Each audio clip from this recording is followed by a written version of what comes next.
start for you, but there's an old adage in baseball that you're going to win 50 games, you're going to lose 50 games. It's what you do with the other 62. In other words, it's a long season. Do you buy that adage? Does it apply to hockey in any way? And does last night's game sort of fit into a category like that? Yeah, I thought we took a huge step forward, obviously, from the Edmonton game.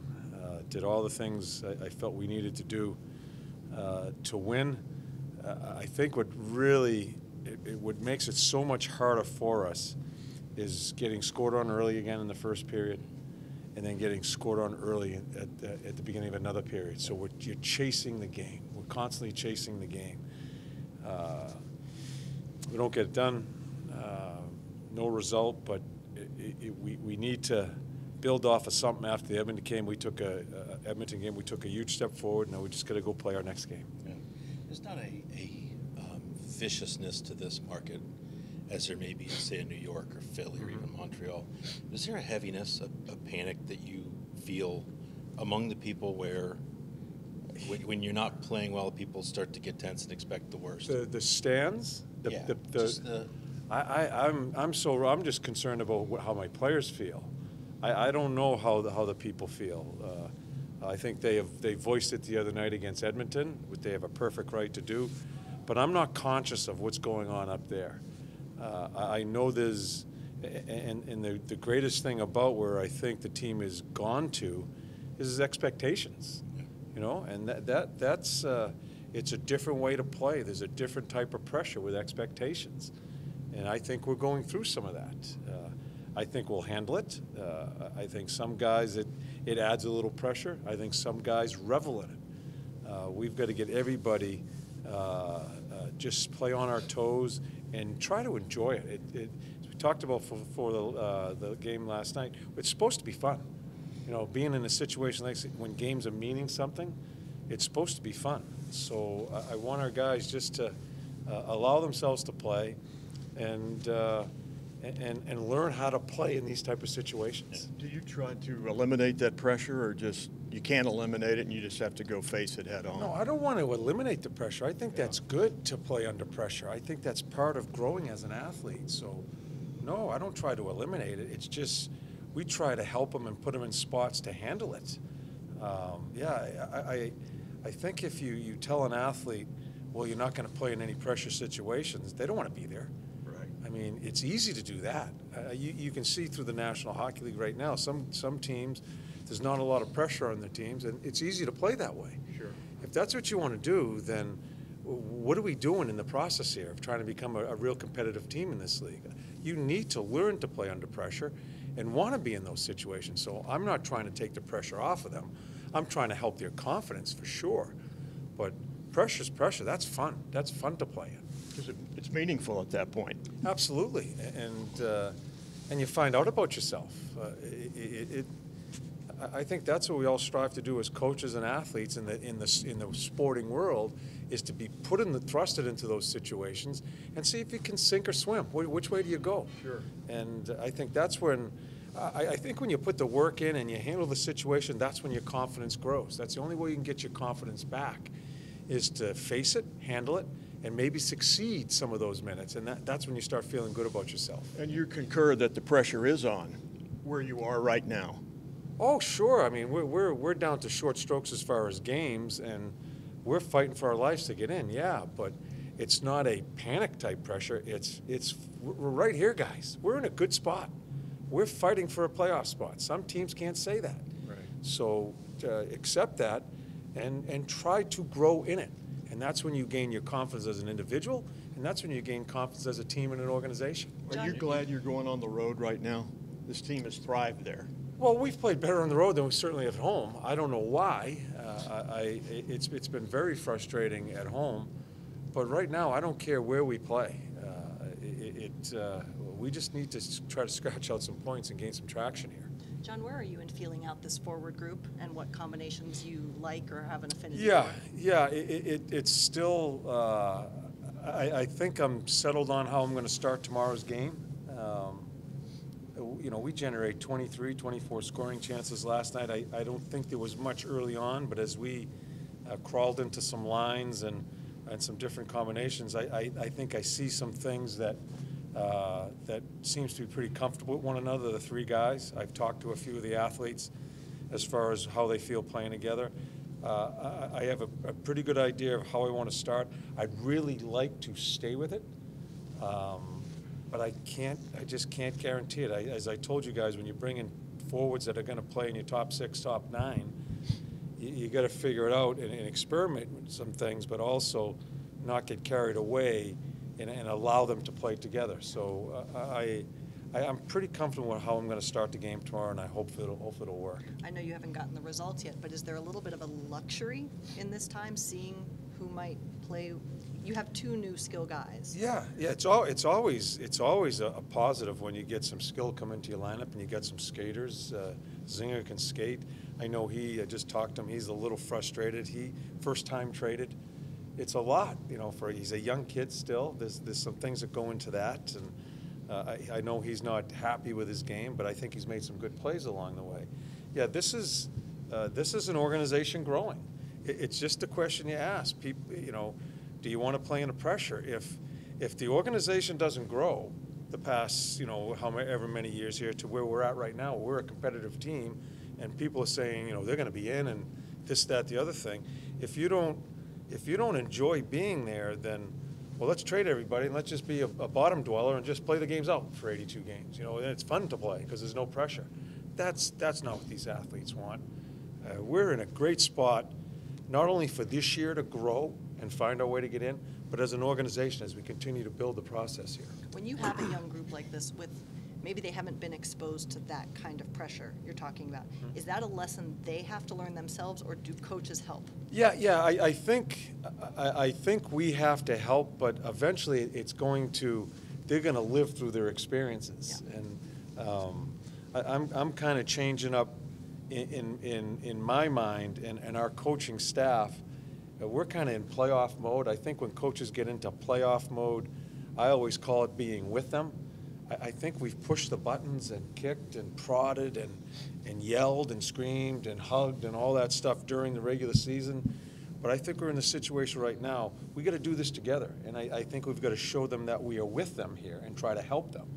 It's not about motivating athletes now or picking and prodding them. They know where they're at, and we've got to try to help them. So that's our responsibility. But they play the game, and they've got to enjoy the situations they're in and try to thrive in it. And you get some good things happening in a few shifts. I saw it last night. Guys start gaining their confidence. You can see them making more plays. That's how we have to go about this. John, when you're in this part of the season, you mentioned falling behind earlier, being the first. Is it harder to come back at this time of the season and chase the game like that than maybe at the beginning of the season? We saw those games where teams would fall below, 3 months ago when it's 7-6, and it doesn't seem to be happening that way. Well, we talked about this. As the season gets towards the playoffs and teams trying to get in, things tighten up a little bit more. I haven't followed throughout the league, but I'm sure the average of teams coming back from a 2-goal lead, 3-goal lead, as it were early in the year, are a lot different right now. That's the hurdle, especially at home. I think in 35 games we've given up the goal 23 times, the first goal in our building. It's just not a recipe to have consistent success because you're chasing it. Last night was a kind of double whammy for us. We get scored on again, second shot in our net, and then we crawl back in, and then beginning of a period we get scored on again. We're climbing again. It's hard. I like the way we handled it. I like the way we talked about it. We rebounded twice, and then they score. We need to score the third goal. They score the third goal, and it's hard to win that way. But having said all that, I've got to take some of the good things. I thought we were so much better, and of course we had to be after the Edmonton game, but I thought we took a huge step in some of the things we talked about within our structure and also within guys freeing themselves up to play. I think we took a huge step in both areas. Did you like what you saw from Winnie last night? Winnie played good. Yeah, Winnie played good. Yeah, blocks a shot, does all that. Made a couple of nice plays, sets up Andy in the slot. He had some good minutes, yes. Does it ever surprise, when you talk about confidence loss, shaken confidence, does that happen with every team, or is it particular to this team because of its history that they kind of go away for a little bit, or does every team have? No, every team has it. I don't think anybody in that room is thinking about history. First of all, they don't even know it, probably, most of the guys. And no, I don't think it's that way at all. I think in the area, maybe, around us, maybe, that some people think about that because it's been well chronicled out here. We haven't won a round, and a team that hasn't gotten into the playoffs a whole bunch in its history. But not in that room, no. You'd be amazed of athletes, strong-willed, I mean, thoroughbreds as far as athletes. Right. How confidence comes and goes so quickly. Does Crosby ever lose his confidence? Oh, sure he does. Yeah. I can't speak for him, Sure. but he's an athlete that all athletes go through it. No matter what the stature and what the aura is about them, they all go through it. And this time of year, we've got to try to help them. There are certain times a year you may push them along the way, but we've got to try to get them in those spots and try to help them be successful and gain their confidence. When you're giving up 4 or 5 goals a game, people always look at the goalie. How would you rate Bob's play in recent games? Yeah, I don't even remember all the games. Bob's made some huge saves for us throughout these games here. We can't. I'm not going to lay anything at his door. It's been a situation. We've had some inconsistencies within our structure. Sure, I don't think we're going to win a lot of games with 4 goals scored against us. I think everybody, including Bob, including our goaltending, needs to be better, but I'm not laying the losses on Bob. I'm not. I can't, because everybody needs to get some skin there. Had a ton of deflections. Yeah, there's some crazy goals. It was some crazy goals last night. I mean, you watch Cam Atkinson. He goes out on the second goal. He goes out and blocks it with his stick. And usually the way his stick was, the puck would go into the corner. It goes right to the slot area where Blake is there. He tips it, and Jonesy's ready to block it. It does a lot of different things. And the winning goal, it's just a what can he do about that? You know, it's just a tip that goes in the net. That's a play that probably happens 10 or 15 times a game. The player misses the tip. I still like to see our D there to try to get his stick. But it ends up being the winning goal. That's the way it's going for us right now. But I think we have to score more than 2, and we were close last night. We had the 2 biggest points in that game is the 2 goals we allow at the beginning of the game and at the beginning of a period. That's hard, and we had some glorious chances that we missed the net. Let alone having 23 scoring chances. We could have had 5 or 6 others that we missed the net. Andy, Cam, Jonesy, down the pipe on a slap shot. Great pass by Brett late in the game. Shoots it wide. Those are the plays those are going to tip us the right way. If we can handle the minutes at important times and periods and find ways to capitalize more, at least getting a shot on net on our chances, maybe we'll tip it and get back to winning. Is this the right call by Jones when you're down 3-2 to go at that puck? Absolutely. Yeah. Absolutely. That's a bounce at that point? Yeah, it's a stick battle. Yeah. Laney gets his stick. They both stick. It goes the other way. I'd like to see Z on that play either go right at him or get out of there. On the 2-on-1 on Wheeler with him and Laney and Wheeler, I think Z can be aggressive and go right at him and stop the play. But if you decide not to do that, then come back out in the middle of the ice and let Laney just go down there, down the left wing boards because Jonesy's coming back. Right. We almost get him back on the back check. Z kind of ends up in between of not going and not staying in the middle of the ice, and it's an easy play for him to throw it through, and Wheeler's walking in. Unbelievable pass. Yeah, it is an unbelievable pass, but I think we make it easy for him because we're not big enough, and we're not in the right position. So if you understand what I'm saying, either charge him and surprise them and close it out and take your chance that way, or stay in the middle, take Wheeler away, and just to hold the middle until there's a worse part of the ice, and then you can slide and take Laney away, and by then Jonesy's coming back.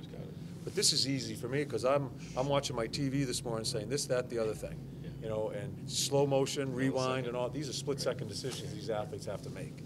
And with Seth and Zach, you having them back together again last night, with Murr out, is it be good to get those guys together and get them going as a pair? Yeah, and I thought they both did some really good things with their legs.